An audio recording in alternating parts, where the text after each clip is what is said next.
Hello and welcome to coverage of Grand Prix Chicago. Marshall Sutcliffe in the booth with Brian David Marshall, and we've got, I guess, two of our last three undefeateds, the other being Adrian Sullivan, but we got Steve Wise. And Daniel Kwiatkowski. Yes, Kwiatkowski. Oh, and he's not playing Towering Inferno, but he has a small, like split-level home that's blazing. Inferno hut. Yeah. And it's a shock to kick things off, so he is on the burn deck. Yes. Okay. And he's got, again, Eidolon of the Great Revel, Chandra's Phoenix, Chandra Pyromancer, Boros Charm. He's running main deck Chain to the Rocks, Helix, Jet, Blood, Crack, Strike, Shock. Okay, I like the one of Chandra Pyromaster there too. That gives him a nice angle to try to draw some more cards and hit from kind of a different angle. Steve Wise, what is he on? Is he on blue-white as well? Yes. Wow, so we actually have a rerun of the last match that we saw, although the deck lists aren't the same. Yeah, there's a lot more even numbers on Steve Wise's deck list than we saw in Adrian's. Fours. Yeah. He managed to fit it on one piece of paper. Yes, he did. He did 12 on the corner. Kwiatkowski's list, though, is pretty streamlined. 4-4, 4-4, 4-4, 4-4, 2-4, 1-2. So he's got it pretty pinned down here. There's a Jace comes down and gets ticked up. It gets ticked up, but we've seen this before. Daniel is probably just not going to care about Jace that much and try to focus more of his energy on taking Steve from, well, what is now 12 to 0. Oh, there's the elixir. Why does this always happen to these poor guys? It's just like they're one running elixir. Hilariously, too, this is like a minor thing, but both of them were Japanese elixirs, just like the scourge of these burn players. And a couple of lands go into the hand for Steve Wise there. He bypasses on a Sphinx's Revelation to take the lands. Yeah, lightning strike you. Okay, I'll gain 2. Yes, I will gain 2. And again, you see the timing of that be really important there, because Steve knows that even though using the elixir there doesn't give him like a tactical advantage, he needs to gain that 5 life at some point during the course of the game. And with Kwiatkowski on only 1 mana available, he knows he can get it by a skull crack, so he does it immediately. Smart play from Steve Wise there. It doesn't matter when, as long as you can do it and get it past the skull crack. Cast your elixir early and often. Yes. And much like the history of voting in Chicago. Rashad rolls his eyes. And but also admits that he it's true. He shrugged and admitted, yeah.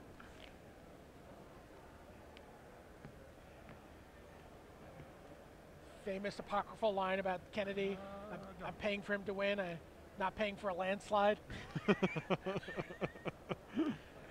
That's a Chicago story. There you go.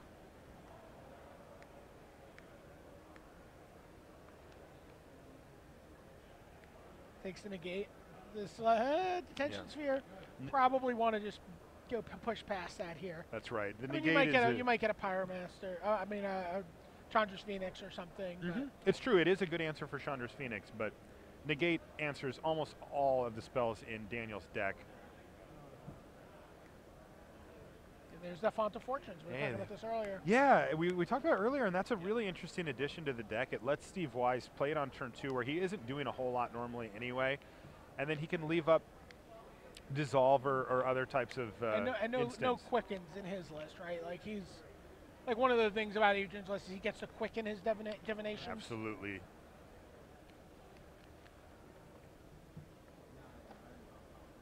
All right, and Daniel passes a turn back. So we're seeing a little bit more of a traditional play style here from Daniel Kwiatkowski with his burn deck, where he will just keep shipping the turn back and kind of pick his spots to try to get in. In our last round, Ferguson was playing a little bit more unorthodox style with it. A lot more aggressive. He was just like throwing stuff at Adrian's face as often as possible. And Daniel's a little more calculating here. There you see him use the Font of Fortunes on his own turn. That's because he wanted to find a land. Here's a skull crack, but Steve Wise is going to take it. Steve has a negate in his hand, but he declines to use it. Wow. And he has to discard 2 cards, and it's an Aetherling and a Supreme Verdict that hit the bin. Oh, I guess that's the card we were looking at in his hand earlier in the last match. We did a live look in, and I didn't recognize that. Oh, that's the buy a box one, promo one. Yeah, okay.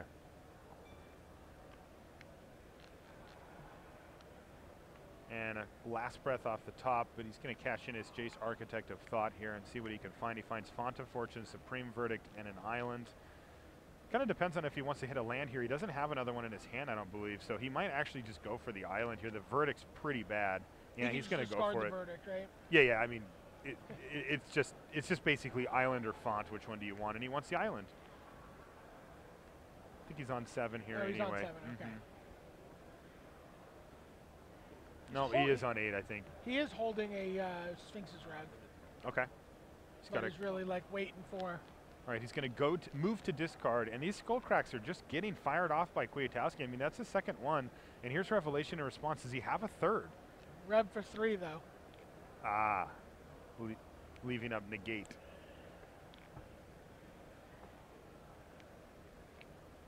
Steve Wise. And he does have the other skull crack here. Yeah. And of course it's going to get negated, and that Sphinx's Revelation is going to resolve before the skull crack, so that means that the skull crack's going to basically just nullify the life gain itself. Steve Weiss does have to discard here though. And this is the problem, of course, this blue-white deck has in game 1 against this thing. A lot of dead cards. He's just got a ton of dead cards, and he needs a win condition. Like, he doesn't have anything, and Steve Weiss falls down to 4 here. 1 card in hand for Kwiatkowski, though. It only takes 1. If it's a Boros Charm, that could be it. Here's an Elspeth for Steve Wise. He can't play the Elspeth, can he? I think he can. I think he's like in a position here where he has to do something.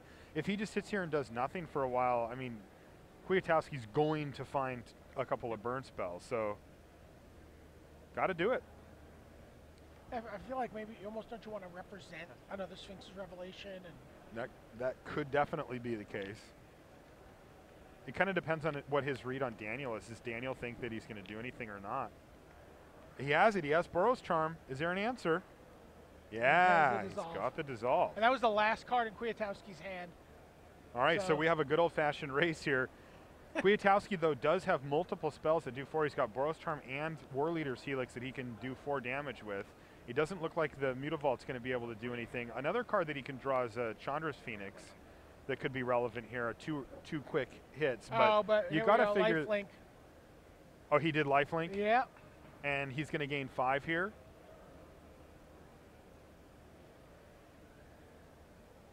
Is he at 9? If he gained 5 there, this game's basically out of reach for Kwiatkowski because Elspeth will close down very quickly. Yes. Yeah, he did. So he's at 9. And this is going to be really tough to win now for Kwiatkowski. It is interesting because we saw Steve discard one of his cards, and yeah, Daniel says, no, that's it. Like, I have no desire to go on with this charade anymore. I can see. Well, you know, one thing to consider there is that Wise gained 13 life that game. Yeah. 13. 5, 5, and 3. Like, Kwiatkowski did a ton of damage to him. You know. So we see here we're taking a look at William Jensen versus Matt Ayers. Matt Ayers up a very quick game here. Okay. He's already up 1. William Jensen on mono blue. Yep, he's playing the mono blue list this weekend. He felt like it was better positioned than the deck he's been playing, which has been blue-white traditionally. Right, and there you see the Hall of Triumph. That came out of one of the opens in the last couple weeks. Yeah, basically what that does is it makes your Master of Waves unbelievable. Yeah. Not only does it make all the creatures bigger, but even if they kill your Master of Waves, you get to keep it. I remember Mike and I talking about that in our preview for the card. We're like, well, I mean, it seems like it would be good, but pretty good with Master of Waves. Yeah, those tokens stick around. That's a big deal.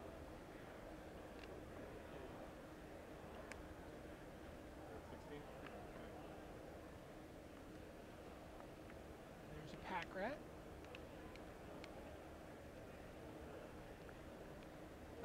Not a great board here for Huey. Pro Tour Hall of Famer. He's looking for his 8th Grand Prix top 8 this season. Record breaking. Yeah. And the best part is that he would break Owen's record. Yeah. So it's like he sees him on an almost daily basis to rub the salt in. Oh, I can't even imagine. And it's Owen. Like, who better to rub the salt in than on Owen Turtenwald? It's just... Who salts the salter? Yeah. I'll tell you who does. William Huey Jensen, if he can manage to pick up a top 8 in these last 3 GPs of the season.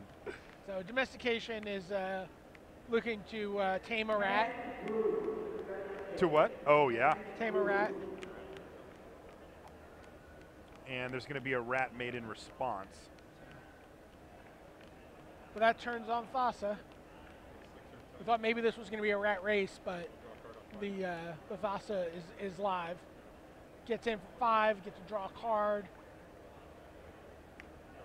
There's a Nykthos for Huey. I'm happy to see that in these decks. I really like it. It's crept back in. I've seen it over in the feature match array a few times. It was gone for a while. Yeah.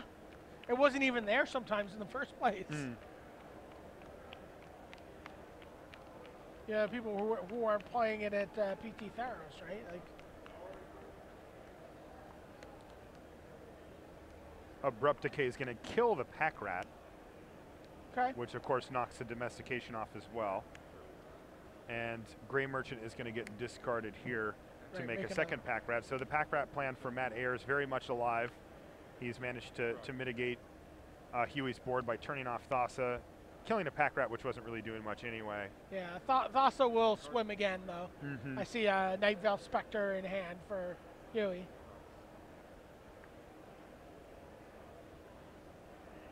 And I think he drew a... What was that? I think Huey has Night Veil Spectre.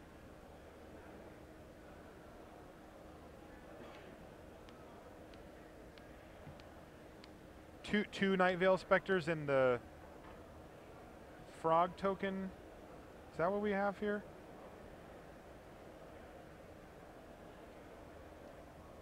No, that's 3 different cards. Tiebinder Mage. All right, there it is. That is enough to turn Thassa into a creature here and get in there. And it doesn't look like Matt wants to chump block with the rat here. Ooh, Master Waves off the top here. Does he have enough mana? He does. With his Nykthos? Yes, he does. Oh, he sure does. And there it is. Wow, that's huge here. 6. It's 6 4/3s. Yeah, wow. And even if Matt Ayers has an answer to the Master of Waves, those tokens are going to stick around. So, thanks to the Hall of Triumph. So yeah, this is a nice development here. 3/2s. Thank you. They're 2/1s normally with their friend the Master of Waves, and then they get pumped up to 3/2. But even without the Master, they're still 2/1s.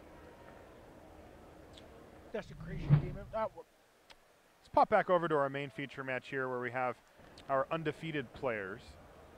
There's 2 of the 3 undefeated players in the field here, and it looks like Fire Drink Crusader followed up by Magma Jet here for Kwiatkowski. It looks like he's also got a Mutavault that he could have bashed with there potentially, but oh no, he had turn 1 Fire Drink Crusader, so he couldn't have bashed with Mutavault. And Steve Wise, Land, passing the turn here. He's also playing the Celestial Flare that we saw. Don't say that, man. I can't watch that again. Well, I feel pretty sure Kwiatkowski doesn't need a reading on his own card. Okay. I mean, that was ultimately by Ferguson an honest mistake. It makes a lot of sense that after figuring out what he thought he was having cast against him. So Okay. Azorius Charm. The old defensive Azorius Charm. And but, you know, get you down to 16 here. he's going to do it on the cheaper creature, but it's also the one that doesn't have haste.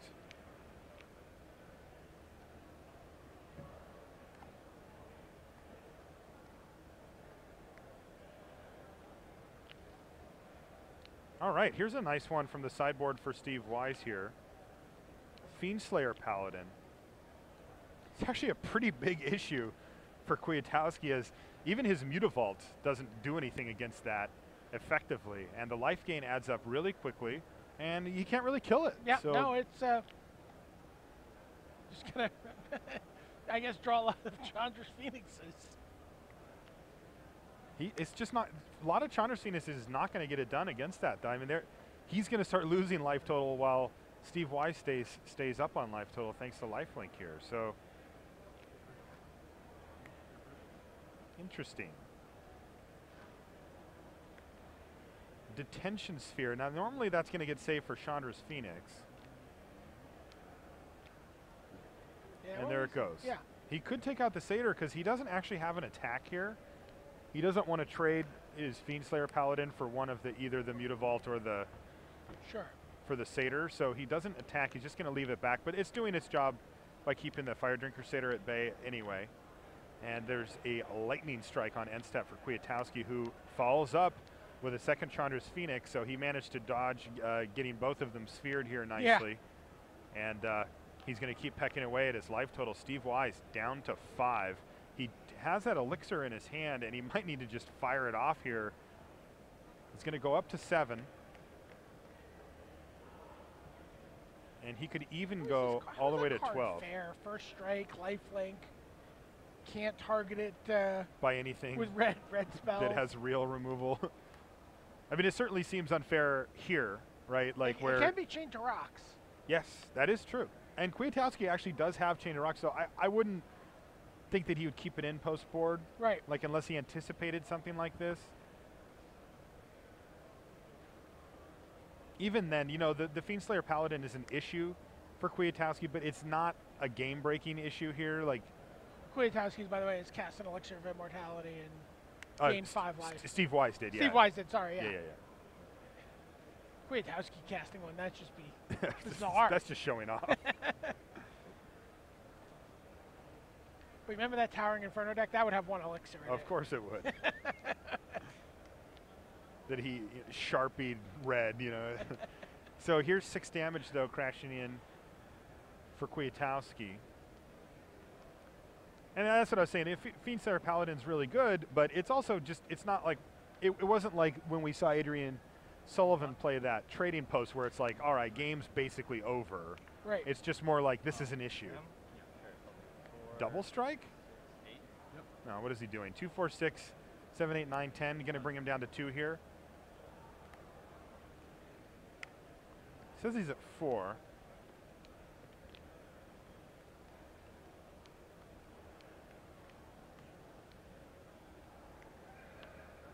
Why would he be at 4? Did he give something double strike there? I can't hear it. Yeah, I can't either. All right, well, we'll just have to assume that the life total is right. And Steve Wise jumps back up to 6 here.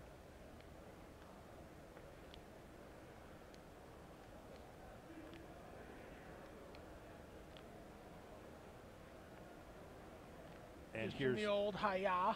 Yep, both of them attacking, and here is Azorius Charm to once again relegate that poor Fire Drinker Satyr. He's been bounced around like a pinball. It's brutal too, because it's just one more kind of just like poop draw. Yeah, you're just drawing that card.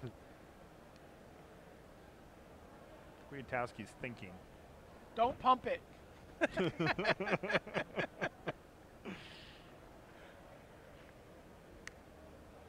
And here's War Leader's Helix that's going to get dissolved. All right, so we're entering the 10th stage here. Where is that Paladin going to be able to keep Steve Wise's life total just barely afloat here? I think it is. But do you? I mean, he's at 6. He's got to have some action in his hand. Well, there's a Mutavault coming too. That's right. Mutavault. This would drop him down to 2, but instead of Azorius Charm.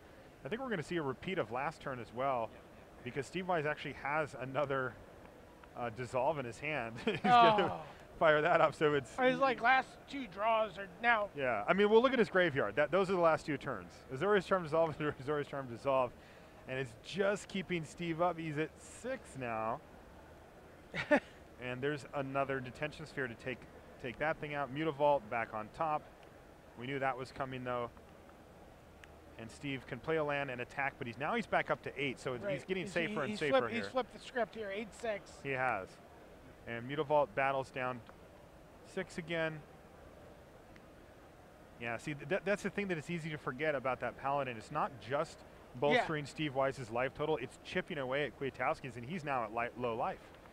And doesn't really have an answer to the Paladin still. Right. Like, as a blocker, he doesn't even. Running Skull Cracks might be sweet. Yes, He's at 6, I'm at 4. And there is Elspeth off the top for Oh, yeah. Steve Wise.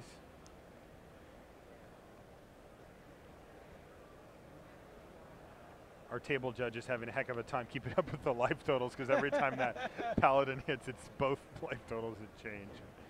All right, Elspeth it is.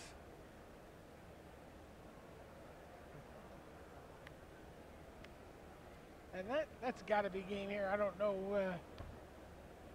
I guess 2 Boros charms. Yeah, 2 Boros charms. I mean, there's a lot of combinations actually that can take.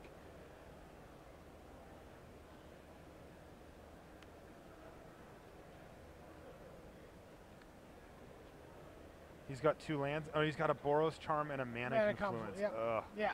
Hey, he's so close, but just can't quite get it done. And Steve charms Wise are wins. so great there because you just have a just blank draw. Yes. Draw blank. Draw nothing, and of course, Steve Wise takes no damage from the creature for the turn. Right, It's just right. 2 great effects there from Azorius Charm. Really surprisingly good against the red deck. No kidding. Did a lot of work. And the lifelink was just In that game was 1. and game 1 was just a backbreaker. Basically won him the game. Yeah. I mean, he gained 5 that turn and put himself out of reach. Speaking of won him the game, William Jensen evened up his match against Matt Ayers, and we're rejoining them in the middle of game 3 here. Tidebinder Mage versus Pack Rat, but Huey knows when to get aggressive, and he is battling here. This is a wow. Huey is at a real mana disadvantage this game. Wow. 6 lands to Huey's 3. And Huey's attacking with one of those lands right now, and even potentially offering a trade for a Pack Rat token.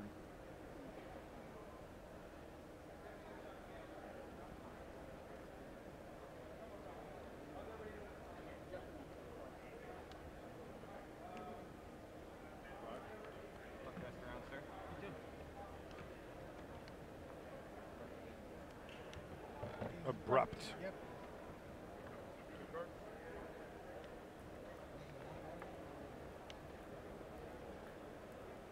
Huey's thinking about rapidly hybridizing his his Tidebinder Mage.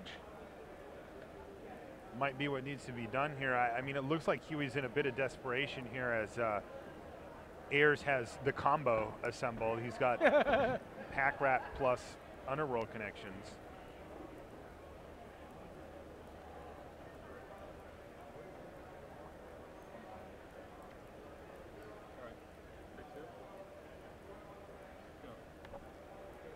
Take 2. Interesting choice there for Huey as well, because he could have hit the Pack Rat, right? Ayers didn't have mana to make a copy of it at the time. Yeah, maybe he just felt like he doesn't have a plan to win that game. Maybe.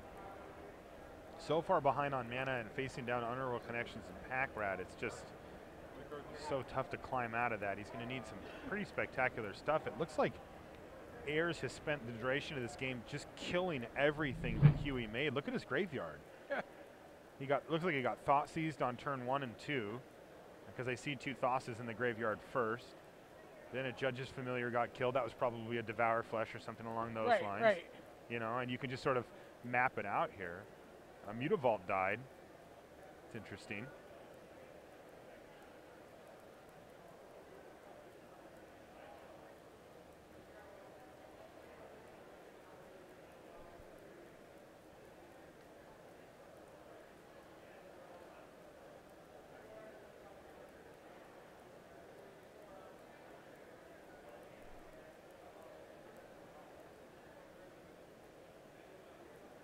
What is Huey's plan for the rat?